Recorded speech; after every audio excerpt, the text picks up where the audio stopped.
but it was good when they're like, "Hey, do you know you're a top American?" I was like, I thought so, but it's good to hear that. Like, yeah. Are you running a marathon? Oh my god, I could never run a marathon. You sure about that? My god, a marathon? That's like 42 kilometers, 26 miles. I don't understand those people. That used to be me. Not anymore. Welcome to the Marathon Podcast. My name is Christian Warwick, aka Warwick Runs on Instagram and YouTube. Really happy to have you here.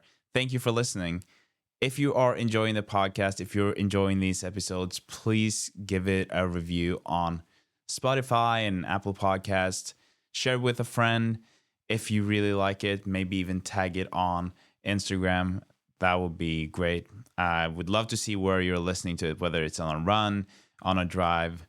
Yeah, just would really appreciate it. And follow the podcast on Instagram, Spotify, Apple Podcasts. Okay, thank you. Today we are joined by Joel Reichow, who was the top American in the New York City Marathon last weekend.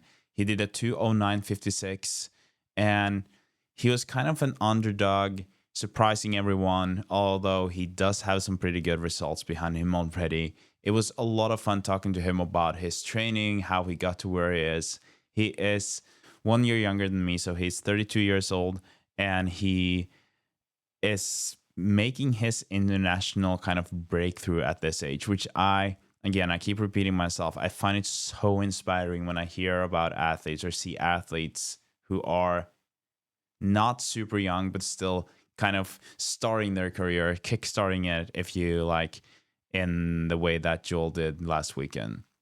I think you'll find it very interesting. And Joel has also been dealing with some difficulties or challenges with his stomach during the races. And he talks about how he kind of has been managing that and how that has gone from a big problem to now something that is manageable.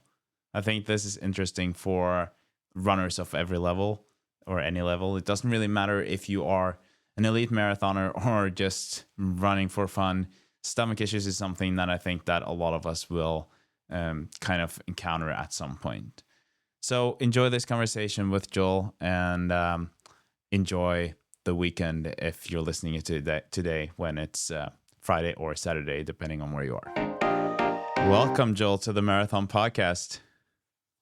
Hey, thanks for having me on. I was just telling you before we started recording that it was quite the performance you had this weekend, and I was asking if you're still flying, and I'm going to ask the same question again here. How are you feeling? Yeah, it's definitely still like super crazy, a little surreal. All the attention's been super cool. I'm typically like pretty quiet, reserved person, so it's definitely been a bit of a change of pace. But yeah, I really appreciate it. You know, if people head over to your Instagram now, there are so many posts, obviously from the New York, like top American, and there are also things about your training, how Joel is training. How has the attention been the last? Now it's 5 days since the New York City Marathon. I'm assuming that you've gotten a lot of questions about a lot of things since then. Yeah, it's been there's been a ton of attention. I haven't had too many like I've had a lot of like podcasts that I've worked with that I've kind of asked questions, but not too many people reaching out directly, kind of asking what my training and some of those things are like. I've had some people ask like what I was using. Like I had somebody ask about my sunglasses, what those were, and some stuff like that. Cool. Well, I'm definitely going to ask you about your training and during our conversation here. But before we do, why don't you present yourself and like who you are and a little bit about your running journey? Yeah, I'm Joel Reichow. I grew up in Minnesota area in White Bear Lake, which is just kind of a suburb of St. Paul, Minneapolis. I went to college at South Dakota State, and I had a degree in biology with pre-med, exercise science, that kind of field. My coach in college was Rod DeHaven, who was Olympian in 2000 in the marathon. So we were pretty like long distance focused, and then I've been with Minnesota Distance Elite pretty much since I left there. In terms of training, kind of peak mileage is typically like 120 to 130. I think some of my past buildups I've gotten up to 130 a little more. this build up, I got up to 120 twice. I think just kind of timing wise, it didn't work out to go any more than that. But yeah, Cool. And I just talked to your teammate Elena, and we were talking about how inspiring it is to see. Because what are you, 32, 33? Is it? 32. Yep. Yeah. So it's super inspiring to see someone like yourself kind of having what I would call a breakthrough as an athlete at that age. And so can you just kind of take us through what your running has been like? Because obviously this is not something that you started doing for like 2 years ago. You've probably been at this for a while. So when did you start running, and how has that kind of developed over the years? Yeah. So I started when I was really young. I started in like middle school. I feel like in a lot of situations, I've been like somebody who's solid, but not necessarily like the focus. So like in high school, I think I was like 12th was my best at cross country state. I never won a cross country meet. We had Stillwater who was like super good at the time, so they would always sneak somebody ahead of me. Then college, I felt like I got stuck for a few years where I was like I wasn't quite making progress, but things were going decent. And then actually got like an injury one summer and kind of changed my training a little bit, and that things kind of like really came together the end of that season. So that was like my senior year, my fourth year. And that year I think I was like 36 at cross country nationals. So that was kind of like a big springboard for me. Like, okay, we can do this. Let's keep keep pushing forward. And then the next year I was 20th. So still like good, but not like everybody's focusing on me. Like still kind of little like overlook. Like people kind of notice me, but kind of not. Um, and then coming out of college, I was a little dinged up my first year, so I didn't really race much. So I joined the team, just kind of training, focusing on strength. Um, we did a little bit of track at the end of the year, and that was 2017. Um, and that was decent. And then I think we were getting close to kind of trials, so we had a bunch of guys on the team that were kind of marathon focused, and a couple of us that were like long distance track, kind of looking at moving up. So the 2020 trials was my first marathon and actually my first half marathon in that same build up. So that was kind of a crazy experience being like, okay, I'm gonna go from racing 10 miles as my longest race to we're gonna try and go to the trials and compete there. How did that go? It was I think I was too aggressive. Also some stomach issues. I felt like I got gel stuck in my throat and felt like I was gagging on that like the whole race, and I died pretty hard at the end of the race. But good experience. You learn from it. Atlanta was super tough, super hilly, super windy. So it's probably the toughest course I've done. I think it makes everything else feel a little easier. So, Um, so what was your time for that first marathon that you did? I think it was like 220 maybe. Yeah, so a pretty good first marathon then. Yeah, in the scheme of things, yeah. Mm-hmm. Yeah, to most people at least. I don't know what your ambitions were, but at least to me, I would Yeah, say I wanted that's to a compete a good little first more, one. but Yeah. yeah. I think the Okay. first one, it's like some people crush their first one, some people really struggle. So Yeah. it was okay. I And had so, some teammates that beat me by a little bit, so and that annoyed you a little bit.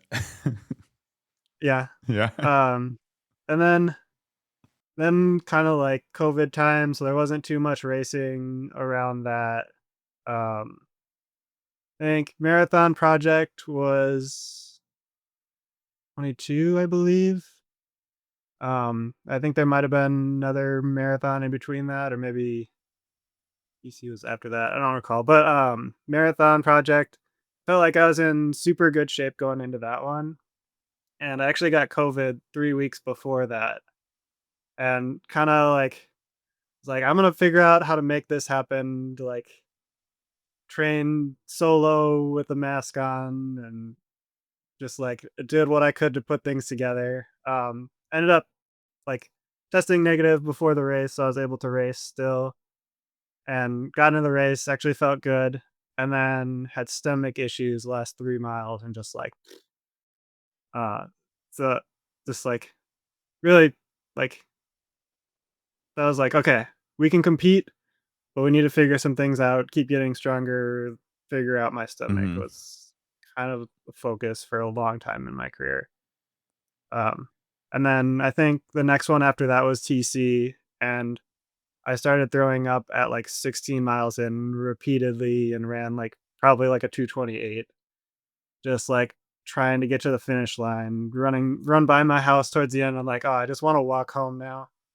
Um, so not great, but valuable for learning. Like I think all of that's part of like what's gotten me here. Like stomach's been good my last 3 marathons relatively.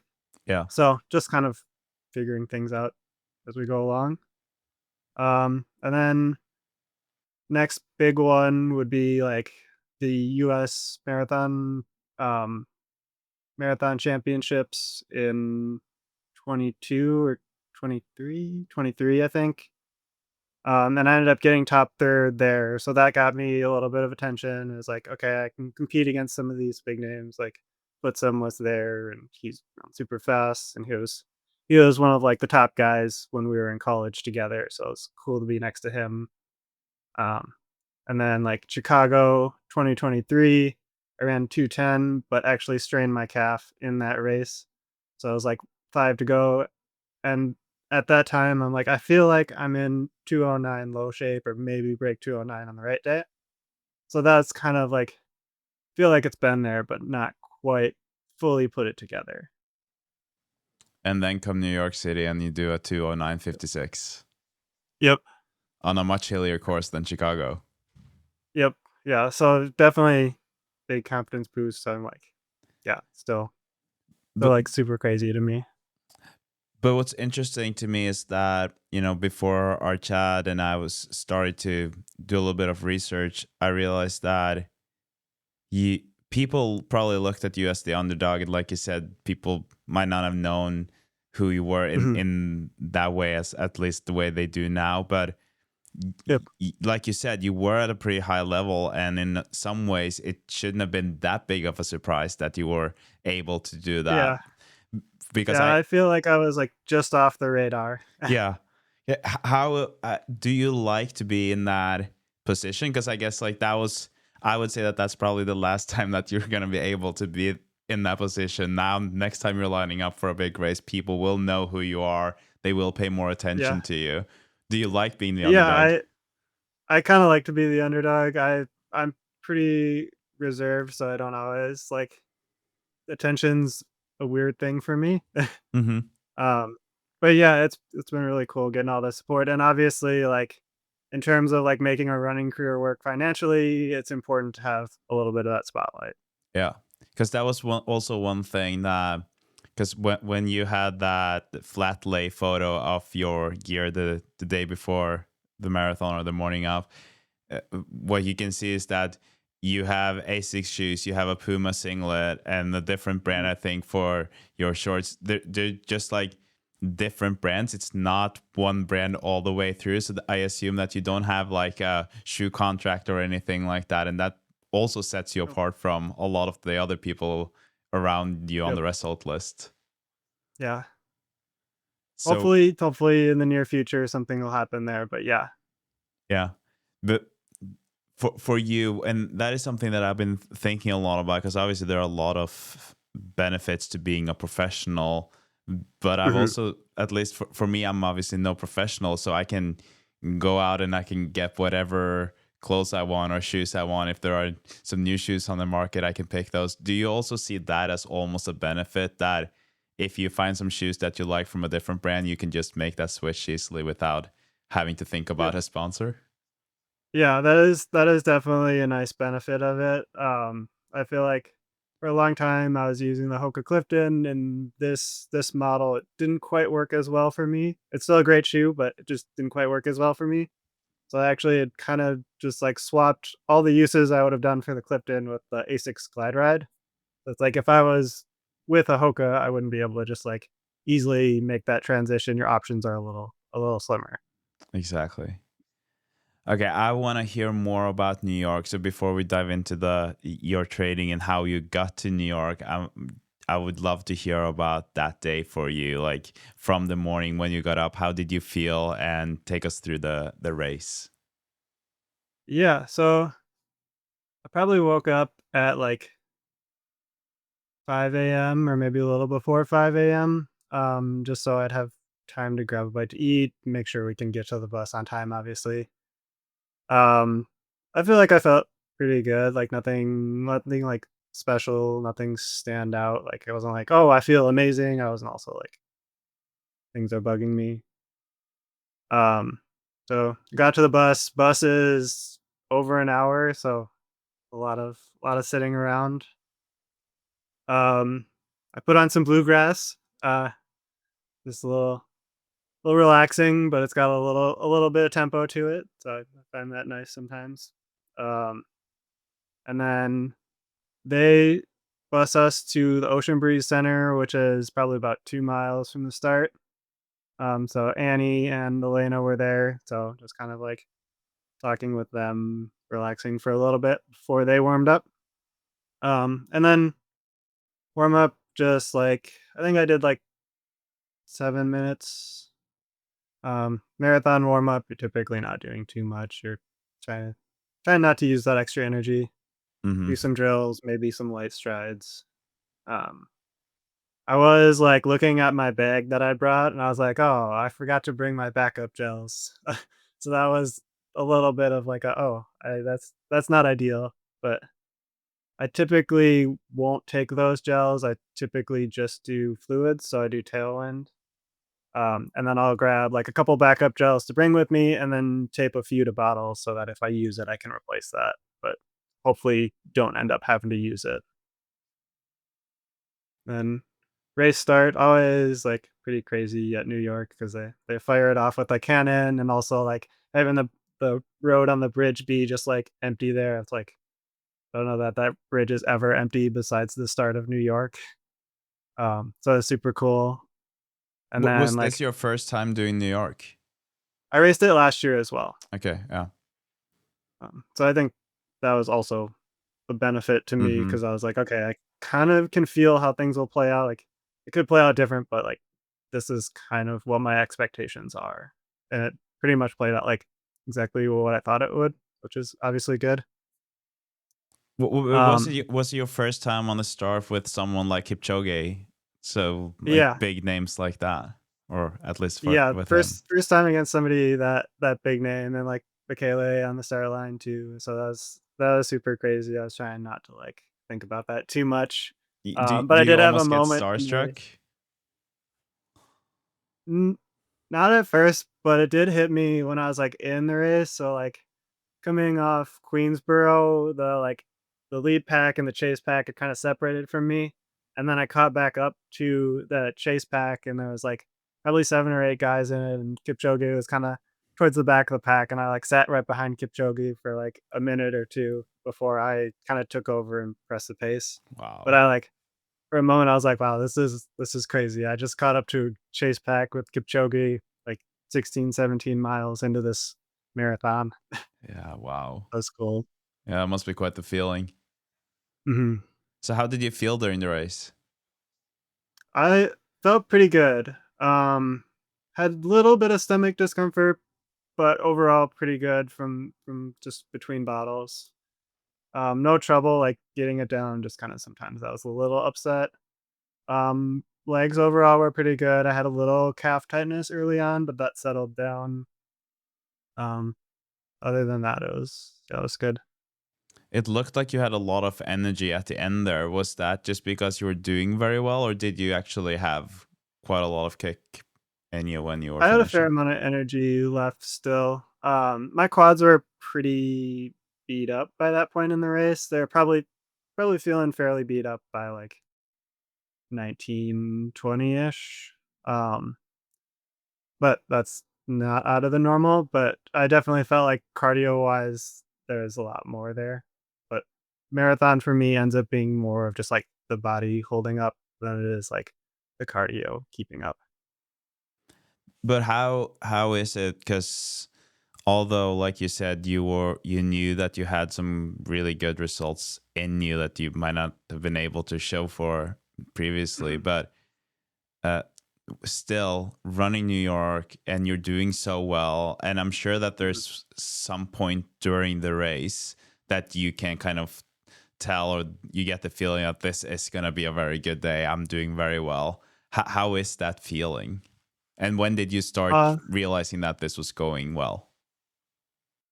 I would say when I caught that chase pack at, like, it was probably close to 17, and then sat on them for a moment, and I was like, "Something feels wrong here. I feel like I need to take over and keep pressing this, try and get that lead pack in range." And that was kind of when it's like, "Okay, we're doing good here. I feel good. This is like this is where I need to be, like, going well." And then some self-doubts in, like, that, like, 20s area, like 21 or so, where you're like, "Okay, this kinda hurts, but I just need to, like, stay with these guys." And then it was a big boost seeing, like, Bia and, Hillary kinda come back, 2 of the top Americans that were kinda entered in the race. I was like, "We have an opportunity here to do something kinda crazy," and obviously it played out right, but that was, like that was kind of a spark for me. I assume that, or like, if we just look at the results by like isolated, then obviously this is probably the best day that you've ever had on the road as a marathoner. But do you also Mhm. feel, was that also your feeling during the race that this is like the best day that I've ever had on the road? I didn't think about that too much during the race, and just, like, just compete, see what I can do. Um, I wasn't like, "Oh, this is gonna be my best day." Like, it was like, just compete, stay with these guys, see what you can do. So how was it then to cross that finish line? And did you immediately, did you know when you crossed that finish line that you were the top American, or did you have, or did someone have to I was tell you? I was pretty sure, but it was good when they're like, "Hey, do you know you're a top American?" I was like, I thought so, but it's good to hear that." Like, yeah. Can you And I did, describe like, that celebrate a feeling? little bit. We had, like, a fist bump, and I was like, yeah. It's like when they were coming back, I was like, "I think this is everybody." Yeah. Can you describe that feeling? I mean, there are not a lot of people will ever feel get that feeling in New York and be top American. So it'd be great to have I have you walk us I through how don't that really feels. know how to put it into words. It was like I don't know. It's hard to put into words. It was crazy. Yeah. How did you feel after? Because I feel like when you do that well, and although you're tired after a marathon, do you kind of get more energy so you feel less tired after when you get that result, or are you still deadbeat? I felt good for, like, a couple minutes, and then they were kinda starting to corral me to start to do an interview, and all of a sudden, I just started, like, puking my guts out. Right. I was like, "I felt perfectly fine," and then it's like, "Oh, no. We are not fine." Yeah, okay. You know, the I one think maybe my adrenaline kinda, like, faded away, and all of a fade sudden, my away. body's like, "Oh, this is what you just did to yourself." That makes sense. I guess you can't fool the marathon or the consequences of the marathon, regardless of being top American and running fast. Yep. Yeah. The one thing that, strikes me when, or at least when I was looking at it at the race, you obviously have a lot of hair. It's like doesn't always look that aerodynamic, and you stand out a little bit like that. And in a world where everyone is trying to gain everything on the little small things, is that something that you ever thought about? That the like, I'm sure it Uh, doesn't really matter, but I'm just curious if you've thought about it.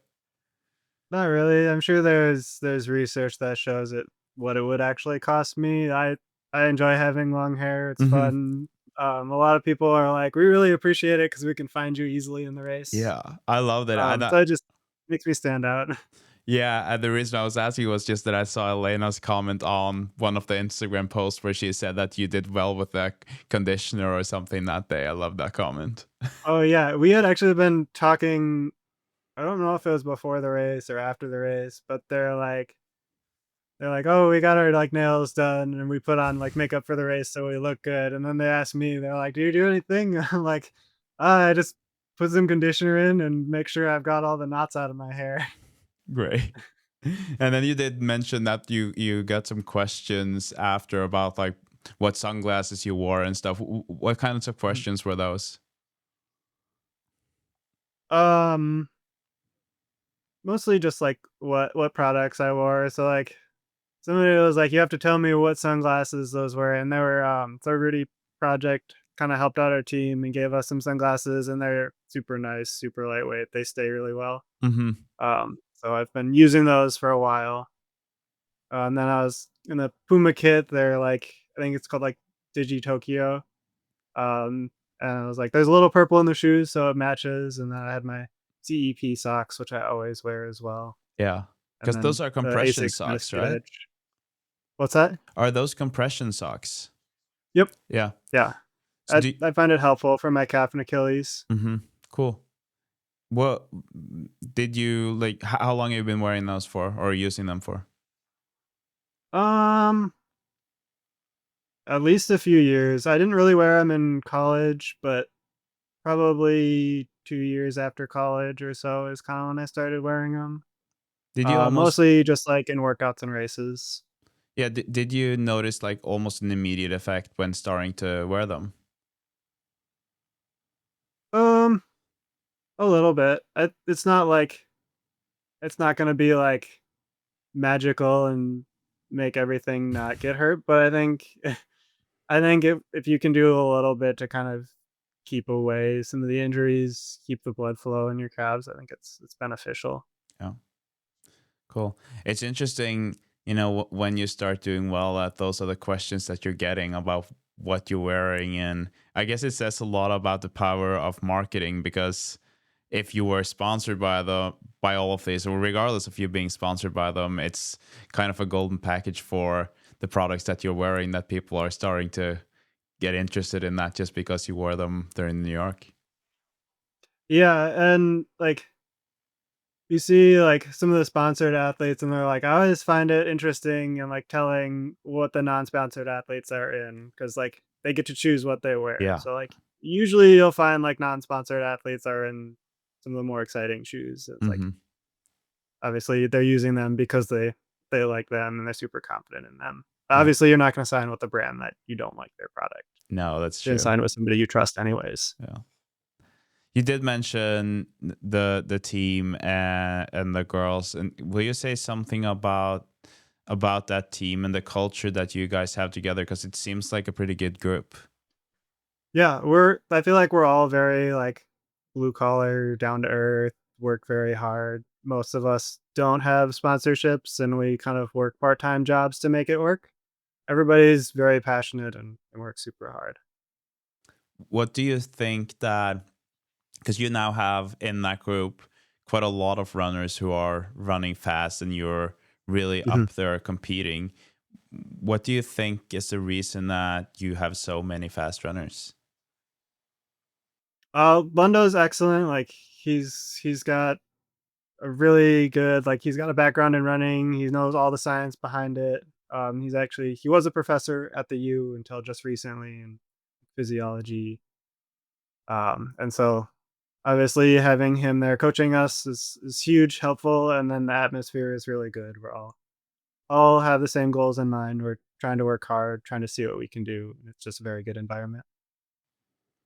Yeah, and that makes me, I want to dive into the more specifics of the training, because I was just, I don't know who made it, but it was a reel on Instagram where it said something about Joel's training, and then it was very science based, and the strength training was very, on a schedule, or a plan with very clear instructions and all of that. Will you take us through what your training looks like, and what do you think is different from other training programs or training philosophies?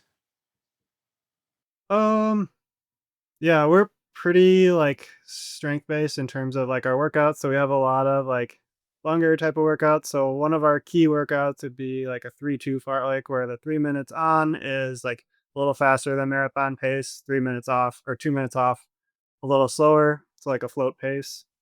and then we'll get up to like 90 minutes. This build up we didn't get up to 90. This build up we only got up to like 75 and did it on like a hillier, more challenging course.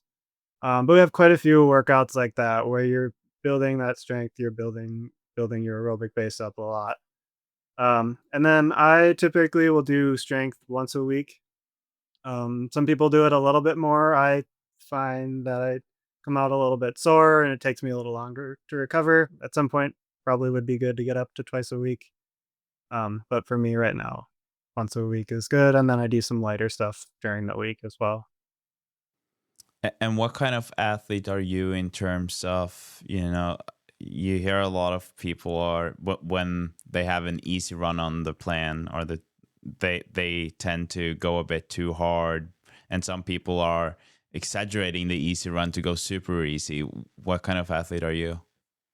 I'm probably on the easier side of things. It does depend on where I'm at. So I have had times where where I felt like really good and I'm like, okay, I feel like I need a little bit more, and so then I'll maybe pick up on the doubles occasionally. But I tend to be on like the easier side of things. I just kind of let my body do what it wants to do. And like I'm not gonna push the pace, but I'm also not gonna like intentionally dog it. How do you control intensity? Do you use heart rate a lot, or do you go by pace, or is it feel? Mostly feel. Obviously workouts were kind of by pace, but like most of my easy runs, I just go by feel. I used to turn off my GPS completely because for a long time I felt like I was focusing too much on pace and then getting kind of carried away. But I've been good about just doing what feels right. What do you think that, or have you been a part of that? How many years have you been part of that group? I started training with them in 2017. I officially joined in 2018, I believe. Yeah, so So it's been a while. so kind of your whole marathon career has been with that Yep. team. Yeah. Yeah. What do you think that is the reason that, like now in 2025, that you kind of had your breakthrough? Is it something that you've done the last year, last months that kind of made you much better, or is it just a consistency? Just consistency. I feel like I've just kind of gradually been getting better and better, slowly starting to put races together a little better as well. Hmm.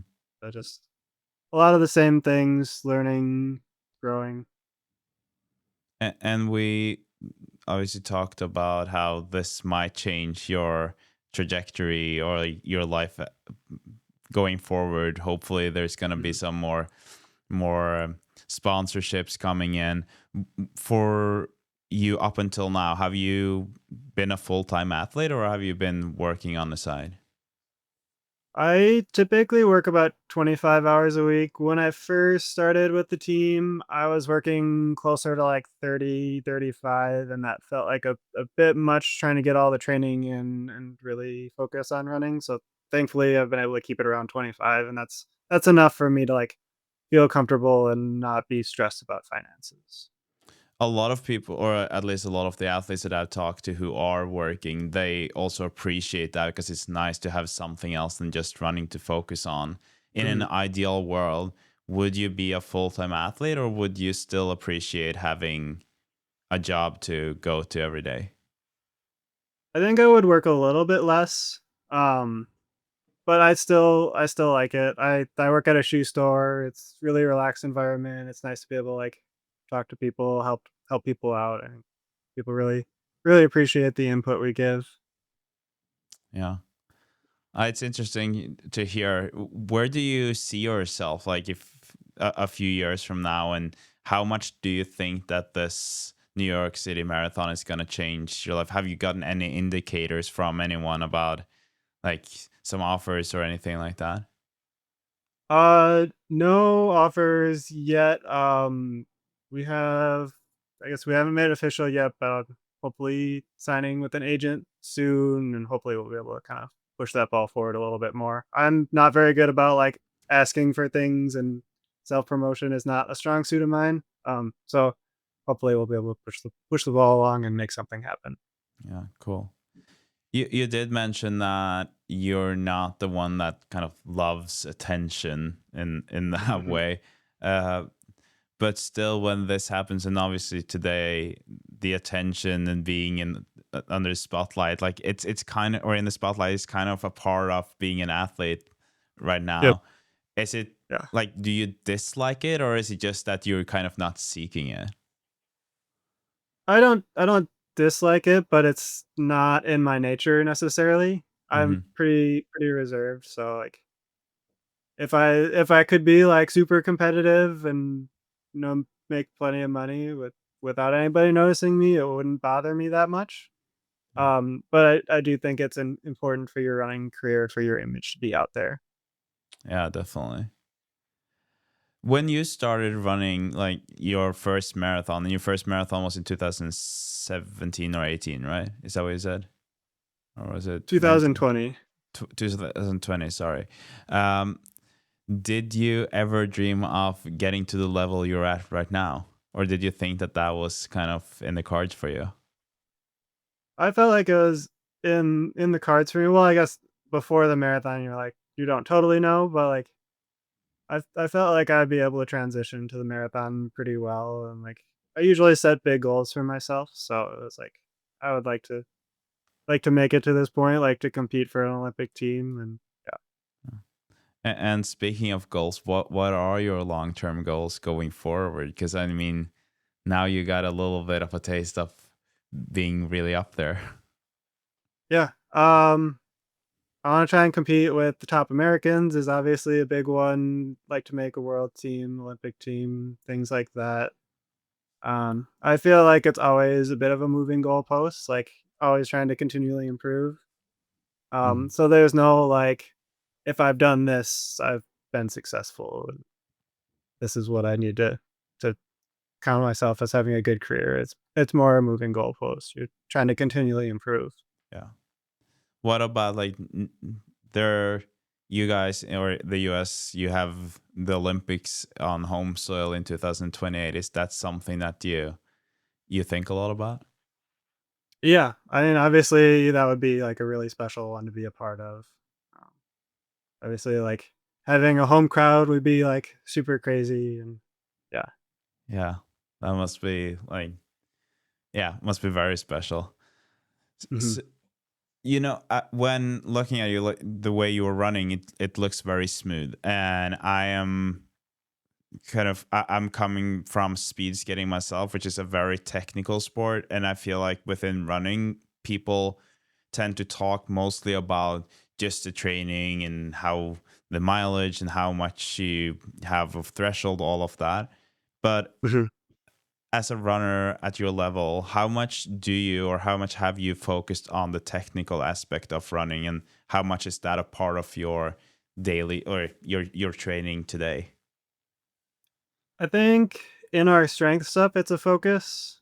So our strength coach will kind of, like, see how we're moving and doing and being like, "Okay, we need to modify things," or if you have things crop up, it's like, "Okay, your body's not working quite right." So a lot of it is kind of targeted towards that. But there's not too much that's like, "Okay, we're specifically focusing on form unless something is wrong." And I have had times where I have gone in and done, like, gait analysis through the training house, which is where we do our strength stuff. Because I was having some, like, Achilles calf stuff, and we're like, "Okay, is there something that's off with my gait that's kind of leading into this, or kind of making this worse?" And we did change a few things, but it is a little bit hard to, like, nitpick, like, "Okay, if we can do this, that'll get rid of that." But if you look back at your career, or like your whole life as a runner, do you have like moments where you realized one thing, and I guess this is more relevant to new runners or people who are running and want to improve their technique. Have you ever had any moments where it's like, oh, this really changed my running in terms of efficiency or speed or anything like that? I would say one big moment is actually the injury I got in college. I kinda screwed up my SI joint, and actually, like, that really changed the way I ran. So we did have to do a lot of work on that. So I actually probably went from more heel strike to more running on my toes, and now I think I've shifted that a little more midfoot a lot of the time. It does vary from run to run based off how things are feeling. Um, but I think having that happen and like that shift to more forefoot running, like striking on my heel was bugging my hip. So like I just kind of naturally like shifted forward, and that was part of when I actually saw a pretty big jump. But I did also have more calf issues and things start to happen when I did that. But when uh and I don't mean to compare myself to you and your level at all, but I remember there was one point when I realized that just by and I think it was more a feeling. I'm not sure if I actually did, but I felt like I was running with much shorter strides, be like barely lifting my feet or moving them. That was my feeling. Whenever I ran past a window, I saw that I wasn't actually doing that. But what I Mhm, felt was that I was running slower. So I felt like I was running slower. But when I looked at the mhm, my watch, I was actually running faster and my heart rate was lower. And mhm. I've always been curious, like as a professional athlete, if you ever experienced the same or if you can, recognize that feeling. Um, Not so much. I know I have like very high cadence. Like a lot of times it'll be like 190. I've had a few times where I've been all the way up to like 200. Wow.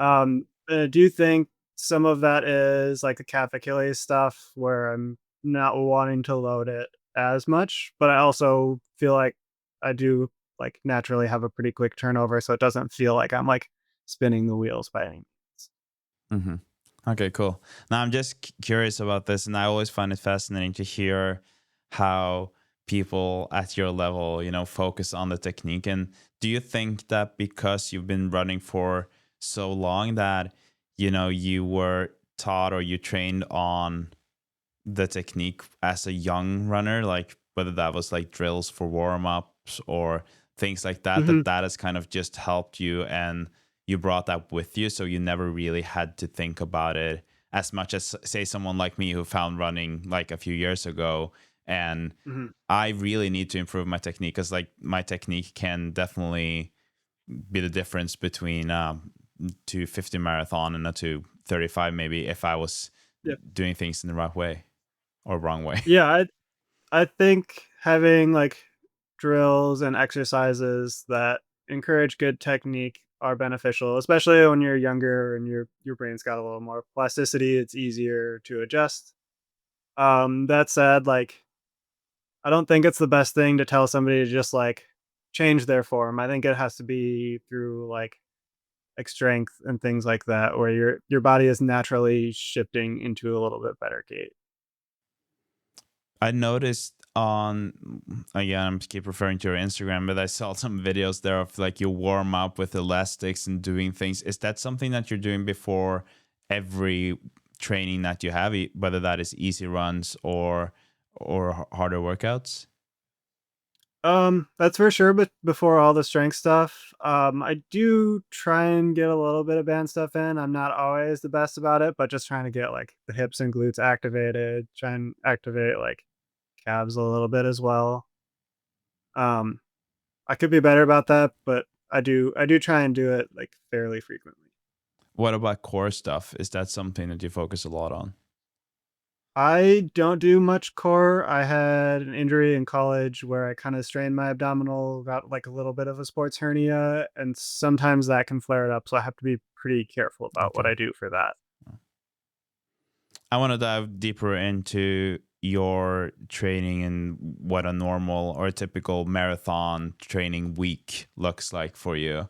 So, if you were to just take us through that, I'm sure there are a lot of easy runs in there, but what does it normally look like? Yeah. So like peak mileage, I'll typically get up to like four, maybe five doubles. And like a lot of the runs will be like a 10-mile run in the morning. So Tuesday, Friday, Sunday is like workout, long run.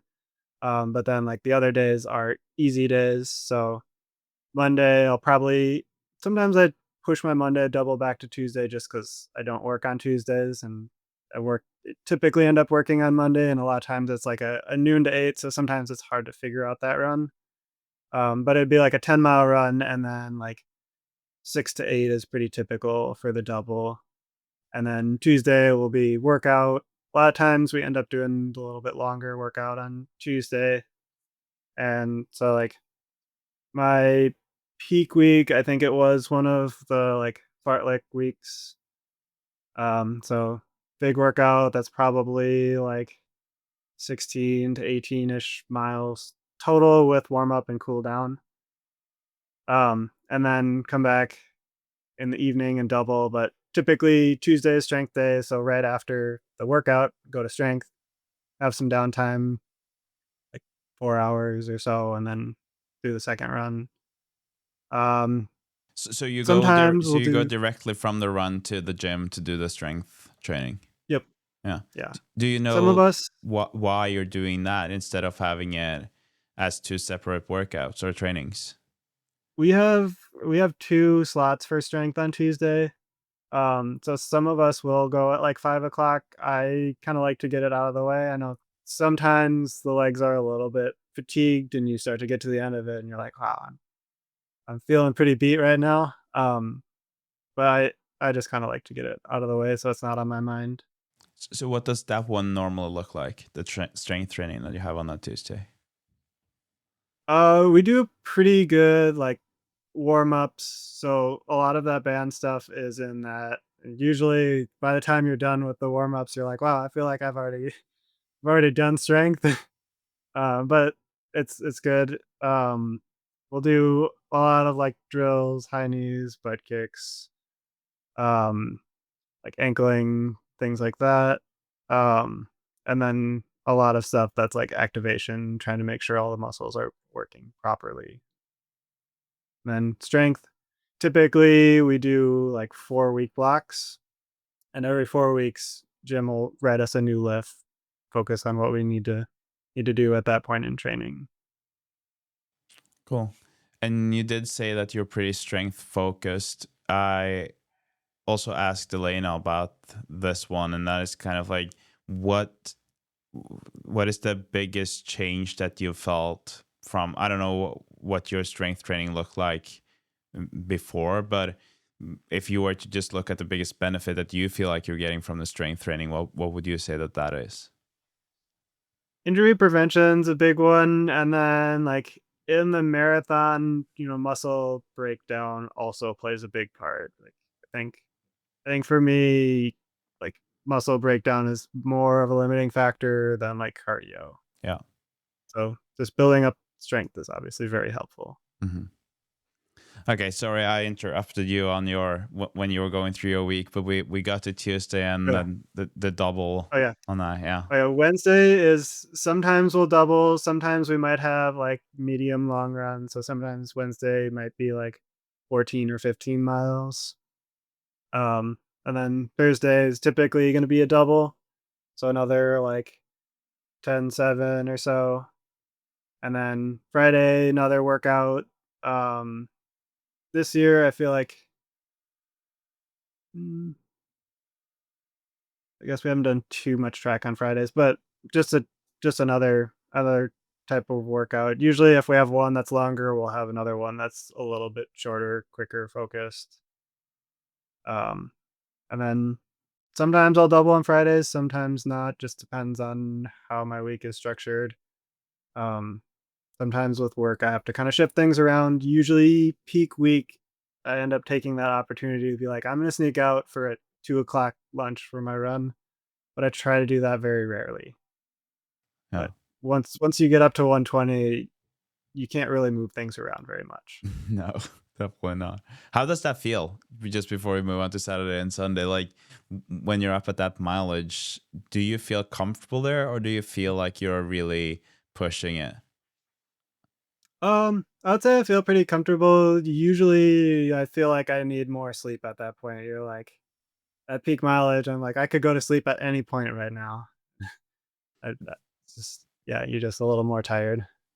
can you tell that you like if you are, like being a bit less, or if you're focusing less on sleep or nutrition, can you immediately feel it? Because that's something that I'm just a bit curious about. If you Yeah. can almost tell that you've been bad at some of Yeah. those for a couple of days. I definitely think you can feel it pretty quickly. In what way do you think that, like, or what way have you experienced it? Like, what are the consequences? Do you feel niggles, or is it just that you are very fatigued? Sometimes it can be dings. A lot of times it's just you're more tired. You're not quite recovering. Your workout feels like it lingers a little longer. Yeah. Okay, cool. It's fascinating to hear when you're up at that mileage, and I assume that before you started marathon training that you weren't up at that mileage. How was it to build yourself up to that? Was that kind of seamless, or did you have any problems? Um, I feel like it was fairly seamless for me. In college, I was like towards the end of my career, I was doing like 90 a week in single runs. So I think bumping up to like over 100 with doubles felt pretty like comparable. Yeah. Um, yeah. Huh. I think that it's interesting to, to the listeners to hear, but also to me, because and what I can relate to what you're saying is that things might seem really challenging when you look at it beforehand, but then when you just Mhm. build and stack it, then obviously you didn't do all that increase in just 1 week or 1 month, and then eventually you just get used to it, and our bodies are pretty good at adapting. So it's Yeah. pretty impressive. Yeah, a lot of incremental progress. Yeah. What is your take on there's a big discussion obviously about how much you should increase your mileage per week or per month. What is your take on that for someone trying to build their mileage? Um, I know they say it's like 10% or like I feel like for me early on I can bump up pretty quick in mileage when I'm like I usually kind of reset a little bit after marathon. So like I'm taking a week off. I've taken 2 weeks off. I usually start pretty low, but we'll bump up very quickly early on. And then as we start getting closer to that peak mileage, your increments are getting a lot less. And then every once in a while you need to come back down, let your body recover a little, and then continue to build up a bit. Hmm. So just not being like crazy aggressive. A lot of it's also individual, just being able to like listen to your body and feel where things are at. Yeah. Yeah. Okay, sorry. We are now on Saturday, right? Friday you're done with. You Yep. go out for a run if you feel like it during lunch hours or whatever you always said. And Yeah. so what the A lot of times Friday I don't end up with the double. Um, but then we've had quite a few Saturdays with the double as well. Um, so it just kind of depends on kind of how the week is structured. So we've got a few doubles where we can kind of shift things a little bit based on based on your week and how things look. So that'll probably be, let's say I didn't double on Friday, but I doubled Tuesday, did medium long on Wednesday, and doubled on Thursday. I would definitely have a double on Saturday in that situation where it'd probably be another like 10-7 ish. And then are those Sundays long run, are the both those easy runs on Saturday then? easy runs. Yeah. Yep. Yeah. So besides like Tuesday, Friday, Sunday, everything is like easy runs. And then we don't do any like double threshold, anything like that. Every once in a while, I'll pick up the pace on a double if I'm like feeling like I need a little bit more, but I'm usually pretty conservative about not doing that. Yeah, that makes sense. Then Sunday, typically long run. So peak week. Usually we don't end up with our like super long run in peak week. It usually ends up being a little off from that. So um long run would probably end up being like 22 or 24 maybe for that. And then we do usually do one that's like slightly over distance where we'll do like maybe 26 to 28, usually like 3 weeks out from the marathon too. And those are steady long runs, right? So you just keep the same pace throughout or try to run it as even as possible. Um, Usually, so we do we do a lot of like easy to moderate where you'll start out like comfortable and then depending on how you feel, you'll pick up the pace to like a moderate pace. I find a lot of times when you've got easy to moderate, you end up getting into moderate pretty quickly, so you've got like a good chunk of work. Um, and moderate is a very flexible term. So I've had days where moderate is like I'm running like 5:55, and this is what my body wants to do. But I've had other times where I'm like, I sat at like 5:25 for like 12 miles, 15 miles of that long run. So what does it feel like when you get home from that? Is that like, do you feel like this was a hard workout, or do you still feel like you could have kept going, but it was you were still working kind of? You definitely feel like you could keep going. But typically you are pretty like tired and kind of craving some downtime after that. Does it stress you out at all when you see, because I feel like today with social media and with a lot of athletes being pretty transparent on how they're training, and you did mention double threshold, things like that, there are so many ways of training. And like personally, I really believe in what you guys are doing. I mean, your group also kind of shows that you are doing good things with the results. But does it ever Mhm. stress you out to watch other people and other runners, doing double threshold and stuff like that, or are you very confident in your training? I'm confident in our training. I guess it's kind of, I guess, a little situational or like if you were struggling, you might be like, I wonder how these things would work for me.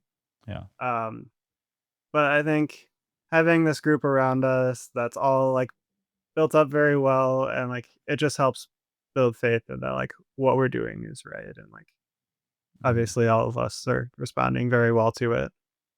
Yeah, it definitely seems like it. And then you will always have some uncontrollables and or things that are Mhm. more difficult to work with. And you did already mention that your stomach you've been struggling with your stomach sometimes during the races. Do you feel like you have more control of that now? Yes, that's improved a ton. Like these last few races, it's like maybe between the battles, it's like my stomach's a little irritated. But usually it's like, okay, things are starting to settle back down by the time I get to the next battle and like not holding me back from getting the fluids I need and the carbs I need. So what is the change that you've made to kind of get there? Because this is something I think a lot of people are struggling with, and people are probably trying a lot of different things to figure that out. It's honestly just like practice, repetition. So like typically on my way to any workout, I'm taking like a bottle of Tailwind and I'll actually mix like a whole thing of Element, which is like very, very strong. I don't think a lot of people would enjoy drinking that. But just like having that experience, like your stomach is a muscle, so just kind of practicing that, building that, um, as well as like having that little bit of like a neural pathway where it's like, okay, I have content in my stomach. I need to keep moving that through. Versus like if you just do it on race day, your body's like, what is this? What do I do with this? And it doesn't have that practice. It hasn't kind of built up that like tolerance to being active, having the heart rate up, but continuing to give blood to your intestines and to your stomach so yeah, you can keep moving things along. Have you also experimented a lot with different products for that, like figuring out what works for you, or is it more like you said, Uh, training it? I feel like early on I was trying more different things to see what worked, but it's more of a gut training thing than like a what product I'm using thing. Um, just getting the body used to having to digest while you're working. So when I guess like this became a maybe a bigger part of your training than for a lot of people because that was an issue that you were facing. Did did you have like a structured plan for this throughout the week for several workouts or several trainings that you just kind of focused on this and had a plan for it? Um, yes and no. We did have a or I did have a, like, nutritionist that I worked with for, like, a year as well that was kinda saying these same things, like, you need to keep practicing this, challenge yourself more, um, eat, like, actual things before runs at times too. Sometimes I'll take, like, a long run and I'll, like, push things a lot. So, like, definitely one of, like, the longer days, just, like, being like, "I'm gonna overdo it on carbs and just, like, see how much I can get down." What would you say to someone like if you met someone and they said that I'm really struggling with my stomach during runs, and obviously you wouldn't really know what they were doing and what they were not doing, but what would your first kind of uh, suspicion be if you heard that someone was struggling with their stomach during a One race? one thing would be, like, focusing on if there's anything in particular that upsets your stomach, and then the next thing is, like, how often are you practicing it? Are you getting it in, like, longer, harder workouts where your heart rate is up and your body doesn't wanna send blood to your intestines because it wants to send it elsewhere where you need that connection where you're sending blood so it's not just, like, sitting in your stomach. Hmm. So making sure they're frequently doing it on, like, harder workouts, longer, harder workouts, and then in long runs too, where you've got that time where that can also play a factor. Right. Most of us who are not professional athletes, we will most likely, unless we are participating in a race where they offer that, we will not have bottle stations like Mhm. you guys have. But just generally, what would you say gels versus just liquids with carbs? What is your go-to? I like liquids, but I do in most of my workouts end up using gels. Yeah. So in workouts, a lot of times it's hard to set it up to get bottles unless we're doing like loops or if we've got somebody out there on a bike with us, which we don't always have because it's hard to set that up. It's yeah. But I usually in workouts using gels, I still do fine. I just know in like in races for me, I'm just a little bit more on edge, so having fluids is easier for me to handle. I was listening to a podcast where they were discussing. I don't know if you heard Joe Klecker, his plan for New York. I don't know what he ended Mhm. up at, but he was planning on taking a lot of carbs. I don't remember the number, but it was it was a lot. Mhm. And uh, then I also know that his plan was to do that through liquids. And then they were discussing this on the podcast that he would actually gain quite a lot of weight with all that liquid during the race. What is your take on that? Because obviously, if you're just taking a gel, that will I don't know how this works, but like obviously in New York on that day, you might not sweat as much as you are then taking in Mhm. if you're drinking as much as Joe was planning on doing. Yeah. I mean, there are like labs that can like do research on how many carbs you can actually uptake. So like at some point you're just getting in content that you can't use. Um and it's more likely to upset your stomach. So like there is a point of diminishing returns. Like getting in 200 carbs, you're not going to be able to use, Mm-hmm. most people probably aren't going to be able to use at least 100 of those per hour. Exactly. But I think having a target is good, and being able to get in a little more and train your gut to be able to accept a little more is beneficial. But how do you know, or how did you know when you started training your stomach and practicing this, how did you know what was enough? Because that is something that I've been struggling with, that I'm able to finish the marathon. I'm not really bonking. That is not necessarily a problem, but I Mhm. still don't know if like taking more carbs would have given me more of a kick at the end or more of a punch in my strides throughout the last, Yeah, say, 6 miles. I guess as much as you can take without, risking upsetting things. Yeah. Um, but at that point, like, also getting enough that you're not bonking is good. That means you're not running through your carb storage. Yeah.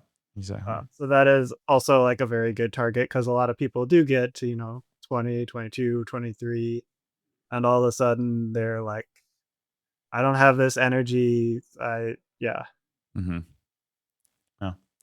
Thanks for that. I think that this part of the conversation will be very useful for the listeners because it's a problem that a lot of people can relate to. So thanks for sharing that. Mhm. Yeah, no problem. So we're getting closer to the end of our conversation, and the last thing I want to ask you is obviously what is next for you now? New York City, you're done with that. What is the next big goal for you? We kind of need to reach around, like, figure out what's gonna happen. Kind of looking at like maybe doing like a Boston or a London. And then I'd like to try and bounce back and do Grandma's Full again. Cool. Which is like it's about 2 months after like London, Boston. So it'd be like new experience for me, or it'd probably be the same build up. You maybe come down a little bit and then bump back up. But just kind of seeing what happens. I love Grandmas. Obviously, they've been very good to me. And it's the local one of the big local races. So I would love to be a part of that again. And it's the 50th year for them, so it's gonna be Oh, really cool. cool. Yeah, that's cool. I really hope that I will be able to go there at some point and run it. It seems like a great race. Mm. Yeah, it's a lot of fun. Yeah. Hey Joel, thank you so much for guesting the marathon podcast, and again, congrats on your performance last weekend. And enjoy that feeling. I hope that that feeling will just stay with you for a very long time. And Yeah, good luck with everything that's coming up. yeah. Thank you for having me on. This was fun. Awesome. Just after this conversation with Joel, he told me about how he was recognized in his the running shoe store after the New York City Marathon. I can't even imagine how it is to get back home after a performance like that one. Really appreciate Joel taking the time to come on the podcast. Tomorrow, we are having Elena Hayday on, who is also a great marathoner. She did New York City. I'm trying to have these back to back just because I want to share the New York City Marathon runners. So this weekend is going to be full of episodes, a new episode every day. I hope that you can appreciate that and that you like it. Thank you so much for listening to the Marathon podcast, and stay tuned for tomorrow's episode with Elena. You listen to the Marathon podcast, brought to you by Wallace Studio.